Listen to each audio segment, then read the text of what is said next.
এই যে তোমার চ্যাম্পিয়ন থার্ড পাওয়ার ব্লিচ চেস টুর্নামেন্টের চ্যাম্পিয়ন হয়েছে এমডি তাহমিদ সাকিব সাদমান। এমডি তাহমিদ সাদমান, তো তোমাকে অনেক অভিনন্দন। কত খেলায় কত স্কোর হয়েছে তোমার? আমি 2টা ড্র করছি আর বাকি সবগুলা জি। আচ্ছা আচ্ছা, কার সাথে করছো? রয়েছে কার সাথে?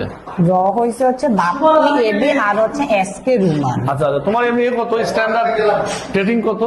আমি ফিডে টুর্নামেন্ট খুব একটা খেলি না, 2টা খেলছি, স্ট্যান্ডার্ডে 1700 রেটিং। আচ্ছা, আর তোমার কত স্টাডি করো কোথায় কোথায় করো কোথায়?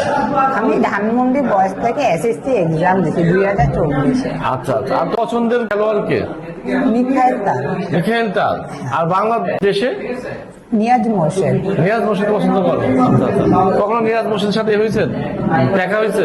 হ্যাঁ একবার। কোথায় দেখা হয়েছে? মানহাস গেছে। মানাস কাছে। আচ্ছা আচ্ছা, আর তো তুমি দাবা খেলে কি হতে চাও, কি স্বপ্ন দেখো? International master. আচ্ছা, আর তুমি কি পেজ, বাংলাদেশ নিউজের পেজ আছে কি, নাম শুনছো এটা?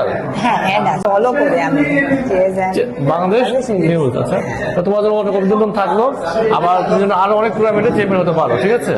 ওকে, কংগ্রাচুলেশন।